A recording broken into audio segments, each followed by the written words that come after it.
ദൈവത്തിന്റെ ന്യായവിധിയിൽ നിന്നുള്ള വിടുതൽ പ്രാപിക്കുവാൻ നമ്മുടെ ജീവിതത്തിൽ കഴിയുന്നുവെങ്കിൽ അതാണ് നമ്മുടെ ജീവിതത്തിലെ ഏറ്റവും സന്തോഷകരമായ അനുഭവം.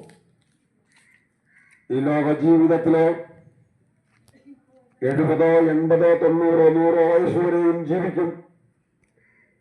എന്നാൽ ഒരു നാൾ മരണത്തിനപ്പുറം, മരണം നമ്മെ പിടിക്കുമ്പോൾ മരണത്തിനപ്പുറം ഒരു ജീവിതമുണ്ട്. ആ ജീവിതത്തിൽ നരകവും സ്വർഗവും എന്ന 2 സ്ഥലങ്ങളുണ്ട്. എല്ലാ മതങ്ങളും ആ നിലയിൽ വിശ്വസിക്കുകയും പഠിപ്പിക്കുകയും ചെയ്യുന്നു. എന്നാൽ മരണാനന്തര ജീവിതത്തിൽ നരകശിക്ഷാവിധിയിൽ നിന്ന് വിടുതൽ പ്രാപിക്കുവാൻ നമ്മുടെ ജീവിതത്തിൽ നാം എന്താണ് ചെയ്യേണ്ടത്? മരണശേഷം നമുക്ക് നരകത്തിലേക്ക് പോകുവാനുള്ള കാരണം നമ്മിലുള്ള പാപമാണ്. പാപത്തിൽ ജനിച്ച് പാപത്തിൽ ജീവിച്ച് പാപത്തിൽ മരിച്ചു പോയാൽ മരണാനന്തര ജീവിതം നമുക്ക് നരകത്തിൽ മാത്രം ചെന്നെത്തുവാൻ കഴിയുകയുള്ളൂ.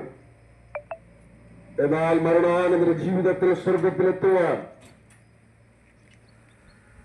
നമ്മുടെ ജീവിതത്തിൽ സ്വർഗത്തിൽ ചെന്നു ചേരുവാൻ തടസ്സമായിരിക്കുന്ന പാപത്തിന്റെ പരിഹാരം കണ്ടെത്തുക, അതാണ് സ്വർഗത്തിലെത്തുവാനുള്ള ഏകമാർഗം.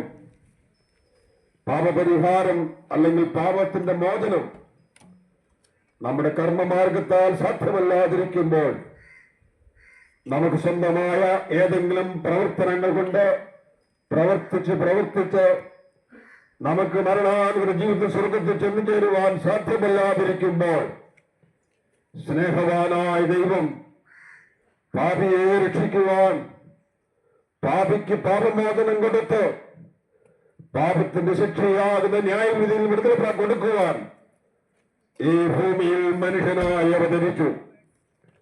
ആ വ്യക്തിയാണ് ഞങ്ങൾ പ്രസംഗിക്കപ്പെടുന്ന ക്രിസ്തുയേശു. ക്രിസ്തുയേശു പാപികളെ രക്ഷിപ്പാൻ, പാപിക്ക് പാപമോചനം കൊടുത്ത് നിത്യമായ ന്യായവിധിയിൽ നിന്ന് വിടുതൽ കൊടുത്ത് അവരെ നിത്യസ്വർഗത്തിന്റെ അവകാശികളാക്കി തീർക്കുവാൻ വേണ്ടിയാണ് ക്രിസ്തു ലോകത്തിൽ വന്നത്. കാൽവരിയിലെ ക്രൂശിലെ മരണം നമ്മുടെ പാപത്തിന്റെ പരിഹാരത്തിന് വേണ്ടിയാണ്. വിശുദ്ധ ബൈബിൾ ഇപ്രകാരം പറയുന്നു, ക്രിസ്തു നമ്മുടെ പാപങ്ങൾക്ക് വേണ്ടി തിരുവെഴുത്തുകളും പ്രകാരം മരിച്ചു, അടക്കപ്പെട്ട്, ഉയർത്തെഴുന്നേറ്റു. പാപങ്ങൾക്ക് വേണ്ടി എന്ന് പറയുമ്പോൾ അതിന്റെ വ്യക്തമായ ആശയം പാപങ്ങളുടെ പരിഹാരത്തിന് വേണ്ടി ക്രിസ്തു നമുക്ക് വേണ്ടി മരിച്ചു, അടക്കപ്പെട്ട്, ഉയർത്തെഴുന്നേറ്റു.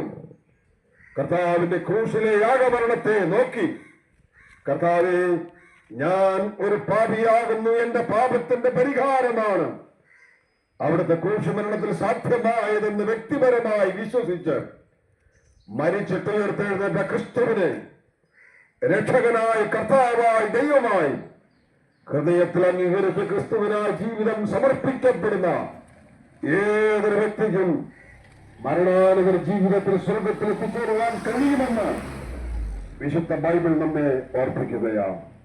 ഈ വിഷയത്തെക്കുറിച്ച് ഞങ്ങളുടെ പ്രിയ സഹോദരൻ ഒരു സുവിശേഷ സന്ദേശം ഇവിടെ അറിയിക്കുന്നതാണ്.